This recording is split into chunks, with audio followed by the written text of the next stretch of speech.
I was taking a look at the weather channel over the last couple of days, since about this morning, and it's saying that I got some rain coming in here on about Tuesday.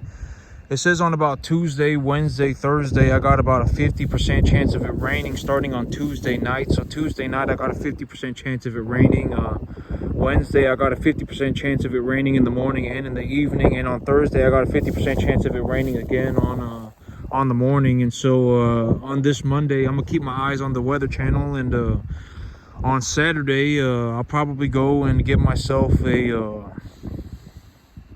some fertilizer.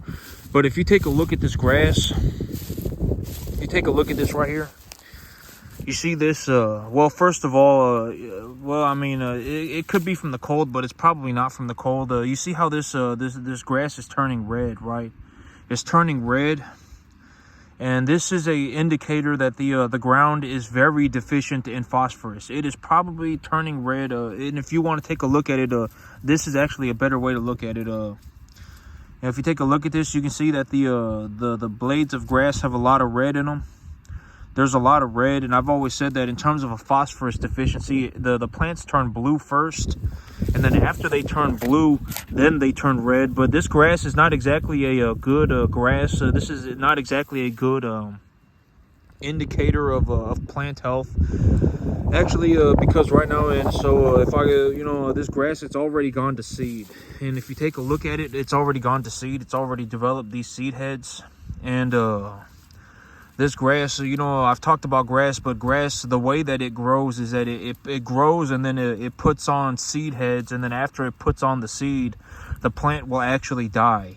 And so as of right now, this plant is already in a state of death. It's already, about to die. And so it's not a very good plant to be taking information from. It's not a very good plant to diagnose from. But if you take a look at this field, all of these, you see these seed heads, right? These real tall, they kind of stick up straight out the ground like 2 feet like this. All the way across, all of that is actually grass. It's actually grass.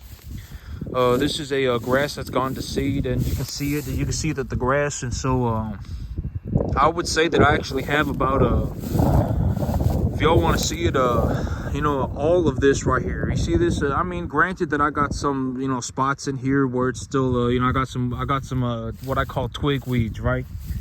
I call them twig weeds. Anything like this is a twig weed. Anything like this, I call it a twig weed, right? Anything like that, I call it a twig weed. And this is another twig weed, right? This is another one. But I think that the proper term for it is a brushy, is a bush type, whatever, right? But this would be a grass. This would be better to take information from. And even this grass right here, it's not exactly the healthiest grass, right? This is a grass that it's in its middle vegetative state, and you can tell that the biomass is not very good, right? Here's a very good, this is a good, I got grass in here, and I can take a sample of it and take a look at it and see how it's going. But if you take a look anywhere that you see those seed heads popping up out of the ground, that's actually a grass. And so I would say that on this portion of the field, I don't have the best grass, but it's also not the worst grass. Okay, it's not going to be it's not going to be the best grass, but it's not going to be the worst grass. And so on this field right here, I still got enough grass here to fertilize it, and it would be worth the fertilizer.